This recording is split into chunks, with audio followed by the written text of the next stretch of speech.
Ah merde alors, comment on dit Comment ça? ça merde alors? But alors you are French. C'est à moi que tu parles. Alors à qui est-ce que tu parles? T'en vois un autre que moi ici?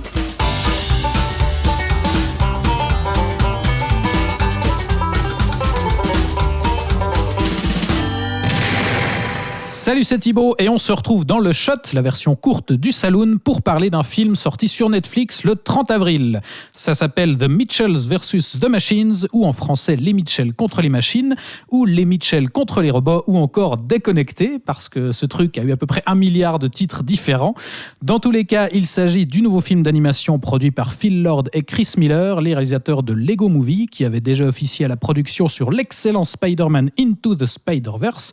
N'est-ce pas que c'était excellent ce Spider-Verse, Alexandre Caporal? Salut Alex. Salut Thibaut. Oui, c'était excellent. Et puis, excellent. Je suis très content de te retrouver. Mais moi aussi, ça faisait longtemps. Oui, c'est ça. D'autant que je vais être moins pénible que la semaine passée. Oui, je crois que tu as enfin appris à apprécier les bonnes choses, oui. À arrêter cette espèce de posture de hipster, je n'apprécie rien, le cinéma est mort. Hein. Voilà, tu es enfin revenu à la raison. Où est Godard, où est Truffaut ça ne vaut pas 2001. C'est là, ça. On est bien. Mais là, c'est un bon film, donc je suis très content d'être là pour parler de ce bon film. Voilà, de ce bon film dans lequel il n'y a pas de super-héros, pas de briques non plus, contrairement à ces précédents films que je viens de citer, mais une famille un peu hors norme qui va devoir faire face à la prise de pouvoir des machines sur la Terre entière. C'est écrit et réalisé par Mike Rianda et Jeff Rowe, qui ont déjà leur petite expérience dans l'animation, puisqu'ils étaient tous les deux scénaristes sur la série Gravity Falls.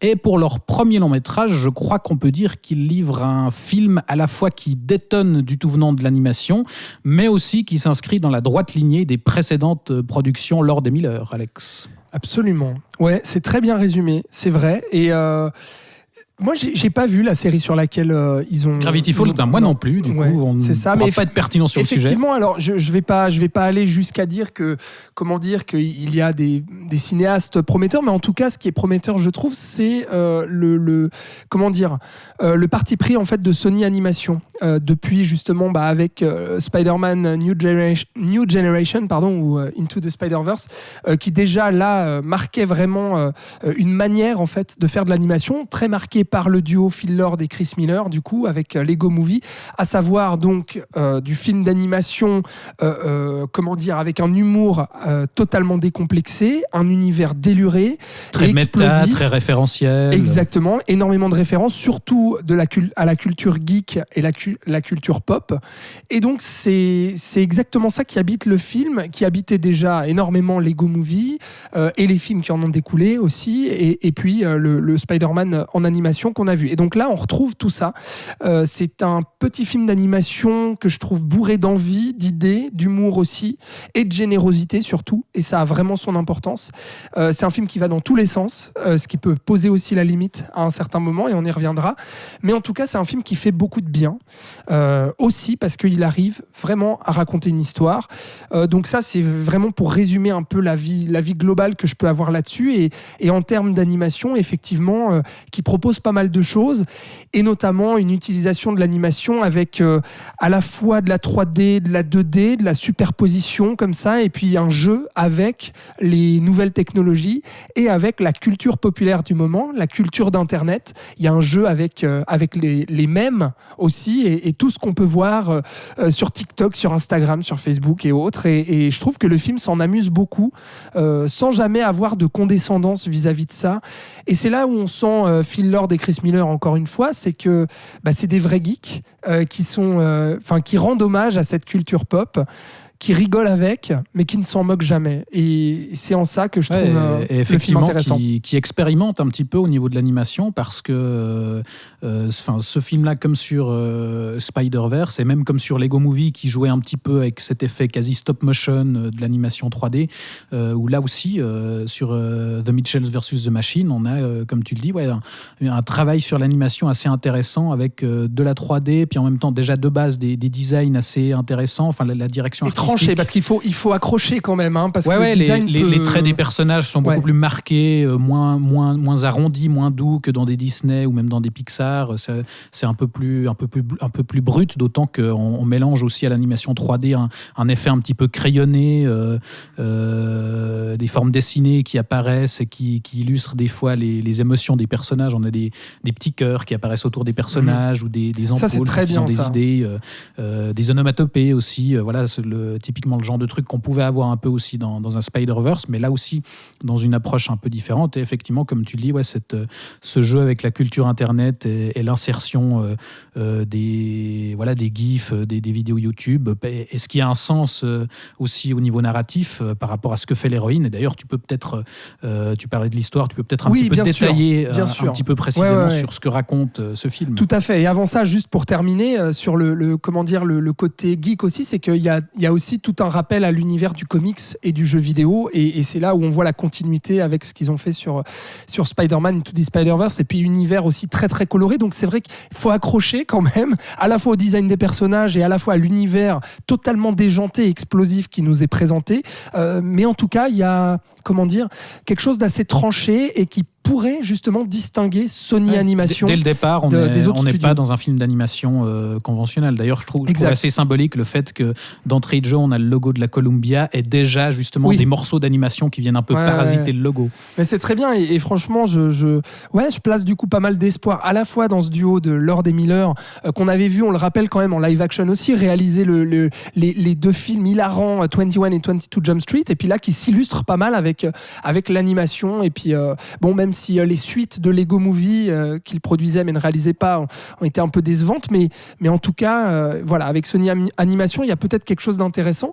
Et au niveau de l'histoire, alors oui, c'est vrai que ça nous raconte l'histoire d'une famille ordinaire américaine confronté à l'avènement des machines, avec des robots qui prennent tout simplement le contrôle, parce qu'on essaie de développer il y a un développeur informatique qui développe une nouvelle application, c'est Alexa ou Siri puissance 1000. C'est PAL qui s'appelle. Oui, PAL, exactement. Mais on pense immédiatement à Apple, évidemment. Oui, exactement.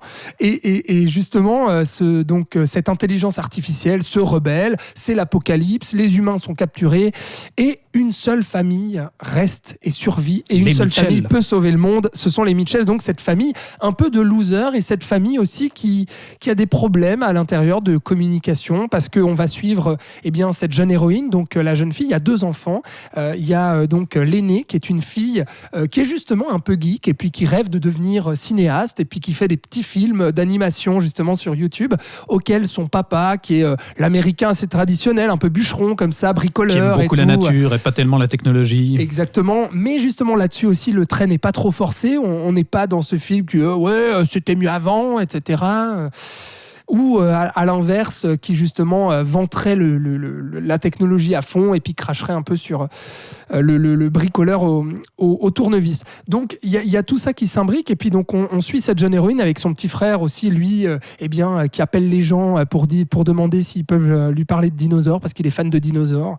C'est assez drôle. La maman qui évite le conflit et puis qui ose pas trop, et puis dès qu'il y a un mot qui vient un peu au-dessus de l'autre, qui quitte la pièce pour se réfugier dans la cuisine. Et qui fait des muffins à l'effigie de ses enfants pour pouvoir les manger. Ouais. Donc tout ce que je viens de dire, au final, si vous nous écoutez, vous direz peut-être on a déjà vu ça 1000 fois. C'est pas faux. C'est-à-dire que le film ne réinvente pas grand-chose, ne réinvente pas la roue. Il n'y a pas beaucoup de films dans lesquels la famille en entier est un petit peu freak, quoi. Parce que là, on a cette héroïne assez classique dans l'idée, qui est un petit peu à la marge, qui est un petit peu geek, comme tu dis, et qui est dans l'idée un peu incomprise de sa famille. Mais le truc original pour moi, c'est que toute sa famille, en fait, est un peu dingue, quoi. Parce qu'ils ont chacun leur passion assez improbable, et ils sont chacun à leur manière un petit peu hors norme, quoi. Et on pourra en discuter, mais pour moi c'est à la fois la chose intéressante et aussi ce qui cause un petit peu des problèmes dans la narration. Ah d'accord.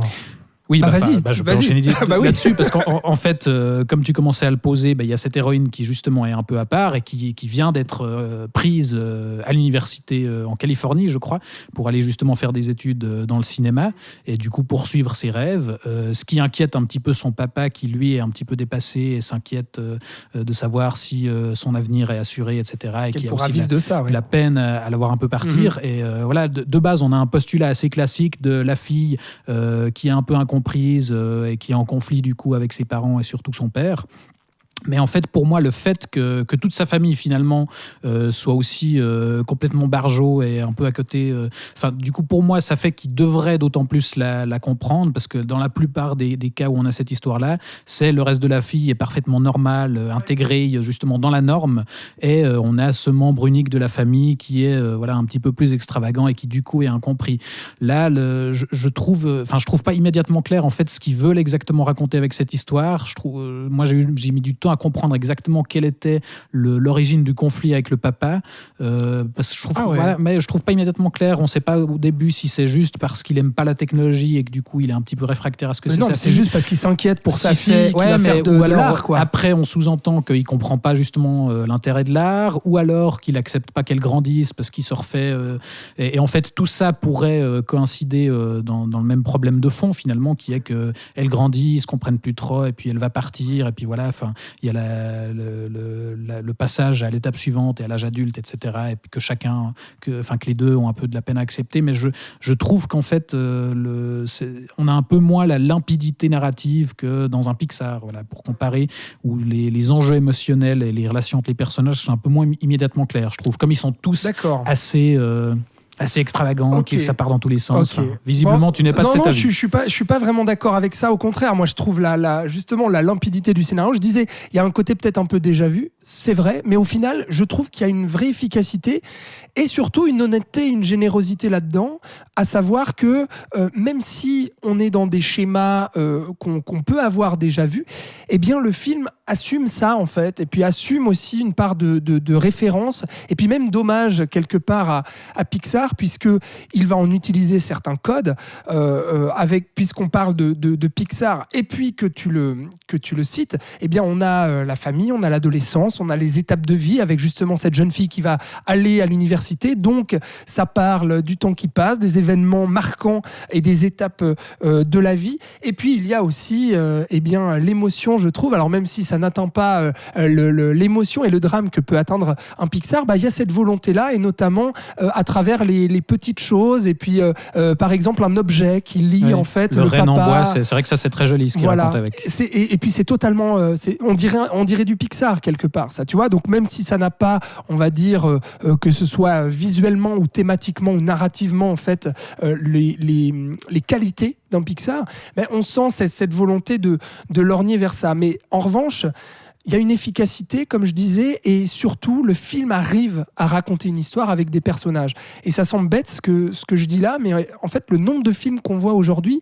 qui n'arrivent pas à raconter une histoire simple et à faire ressentir des émotions, et là, ce film y arrive, en fait. Et donc, même s'il réinvente pas la roue, même si ça reste plutôt léger, eh bien, ça me raconte vraiment quelque chose sur cette relation père-fille et sur cette relation de famille, justement, à la fois normale, totalement normale, et à la fois un peu décalée par rapport,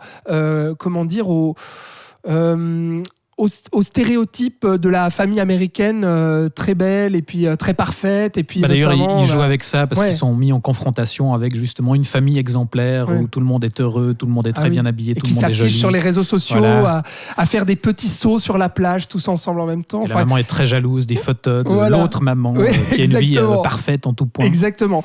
Et au-delà justement de cette belle histoire et de l'émotion qu'on ressent, il y a un univers de science-fiction aussi qui est très vite amené, qui est simple, qui est efficace aussi, avec un scénario qui va à 2000 à l'heure, donc on n'a pas le temps de s'ennuyer. Et même aussi, si on a déjà revu ça, on pense à iRobot ou plein d'autres films comme ça où les robots se rebellent, eh bien, je trouve que ça le fait plutôt honnêtement aussi. Et puis... c'est très efficace dans sa manière de jouer aussi avec l'anthropomorphisme des machines et le décalage que ça provoque. Il y a notamment un duo de robots qui essayent de se faire passer pour des humains et qui vont devenir des alliés, qui est assez rigolo aussi à ce niveau-là. Justement, l'autre grande qualité de ce film-là, c'est l'humour, quoi.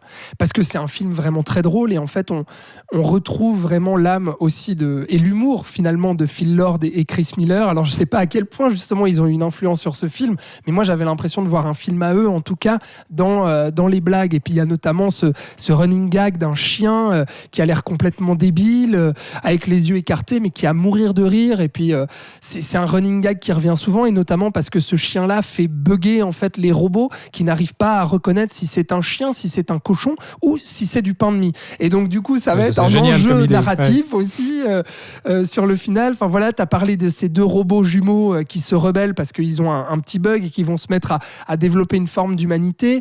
Il y a une scène incroyable dans un centre commercial avec des Furbies. Et oui, les Furbies. Voilà, ces petites poupées retour en enfance. Alors là aussi référence justement évidemment à une culture populaire et tout, et ils arrivent à faire quelque chose. J'ai pensé pareil à Toy Story et ce genre de choses. Donc on sent comment dire l'appréciation de Pixar et cette volonté un peu de faire pareil. Donc pour tout ça, c'est vrai que le film m'a beaucoup plu. C'est un très bon film d'animation, un très bon divertissement. En revanche, au-delà du fait qu'il manque peut-être un peu aussi d'originalité et de génie un peu pour se démarquer, parce que c'est vrai, si je peux lui reprocher une chose, c'est déjà le fait que dans sa mise en scène, malheureusement, il n'y a pas de grands éclats. Ouais, l'animation est vraiment intéressante et vraiment originale, mais c'est vrai que la mise en scène, le découpage, enfin voilà, la façon d'utiliser cette animation, il y a rien effectivement de transcendant au final. Non, et il n'y a pas grand-chose en termes visuels qui, au-delà justement de ces dessins et de ces incrustations 2D dont on a parlé, visuellement, il n'y a pas un plan en fait qui me reste en mémoire, tu vois, et qui va me marquer pour les jours à venir. Donc ça reste, c'est ce que je dis, c'est que ça reste un bon film, mais un petit film malgré tout, parce qu'il manque en fait de génie comme peut l'avoir un Pixar qui arrive à marquer à la fois émotionnellement et visuellement ces films avec des pattes. Ou même je sais que tu es un peu moins emballé que moi, mais ou même un Spider-Verse qui là avait un vrai travail de mise en scène, qui utilisait vraiment toutes les possibilités de son animation, qui était dès le départ déjà dingue, mais qui transcendait tout ça. Tout à fait. Et c'est bien que tu le cites, parce que ça fait partie des autres limites que j'ai avec les Mitchells versus The Machines. J'adore Spider-Man Into the Spider-Verse, mais si j'ai une limite à lui donner, que j'avais ressenti, c'est un côté un peu hystérique et foutraque à un moment donné, justement dans la mise en scène, où il y avait vraiment ce côté un peu trop plein en fait, et qui était un peu fatigant à la longue. Et je parle de l'action, hein, vraiment, et puis du fait que faut enchaîner les étapes à 2000 à l'heure, et le scénario, et puis on enchaîne les blagues. Ça, c'est un peu une caractéristique de toutes les prods, et pas uniquement les réalisations, mais les productions lors des Miller. Effectivement, cet humour justement très internet, où on est très hystérique et on balance des vannes dans tous les sens. Pour moi, c'était pas du tout gênant sur Spider-Verse, mais sur celui-là, pour moi, ça participe justement à voilà, le fait que ça part dans tous les sens et que la narration n'est pas aussi fluide qu'elle pourrait l'être. Absolument, je suis tout à fait d'accord, et c'est quelque chose que je ne ressens pas au début du film, mais qui en fait, à la longue, m'épuise un peu, quoi. Et en fait, surtout dans la deuxième partie, où justement, une fois qu'il a un peu posé ses pions et qu'on sait ce que le film raconte et qu'on sait où va se terminer le film, et que là, du coup, qu'est-ce qu'il faut faire ? Eh bien, faut balancer de l'action à tout va. Là, j'ai eu un sentiment un peu de trop plein, et justement, cette hystérie-là se fait ressentir, parce que je trouve qu'il y avait un peu plus de maîtrise et de tenue dans Spider-Man, justement, visuellement parlant et en termes de mise en scène. Moi, il y a encore des plans, justement, qui me restent, avec des combats épiques. Le final, là, pour le coup, ouais, voilà. J'ai jamais vu ça sur le grand écran. C'était hallucinant, et puis aussi dans cet hommage à l'univers du comics, mais ici, eh bien, effectivement, vu qu'il n'y a pas beaucoup de génie dans la mise en scène, au final, ça devient justement totalement hystérique, et ça manque de tenue, quoi. Donc, je pense que ce sont les limites qui font que pour moi, ça reste, voilà, comme je l'ai dit encore une fois, un bon film, mais sans plus. Ouais, un premier film qui ne va pas aussi loin qu'il pourrait aller, qui est encore un peu en retenue, mais voilà, qui propose quand même suffisamment de choses pour se démarquer du tout venant de l'animation. Exact, mais on pinaille, mais voilà, ça reste, c'est un très bon divertissement, ça fait plaisir à voir, et puis moi je vous encourage à le voir si c'est pas déjà fait, si vous nous écoutez que c'est pas déjà fait, allez-y, vous passerez un très bon moment, quoi. Ça, y a pas de souci, vous l'oublierez peut-être au bout d'un mois, mais en tout cas ou quelques jours, mais vous passerez un très bon moment. Voilà, on espère que le message est passé. Voyez donc The Mitchells vs The Machine si ce n'est pas déjà fait. C'est donc dispo sur Netflix depuis le 30 avril. Merci Alex d'être venu nous en parler. Merci Titi. T'as vu, j'ai été sympa. Mais oui, t'as été gentil, ça fait du bien un peu de positivité. Bon, j'ai quand même dit des choses un peu négatives sur la fin. Mais il y a déjà du gros progrès depuis la dernière fois. Je retrouve un peu espoir. On verra la prochaine fois si je suis encore plus enthousiaste. Alors ça, et quelle prochaine fois Je demande que ça, moi. Attention. On verra. On espère que ce sera l'occasion et que tu t'exploses d'enthousiasme. Oui. En tout cas, on se retrouve donc dans un prochain épisode. D'ici là, vous pouvez nous réécouter sur SoundCloud, YouTube, Spotify, Deezer et Apple Podcast. N'hésitez pas à partager et à commenter cet épisode. On vous dit à bientôt. Ciao, ciao!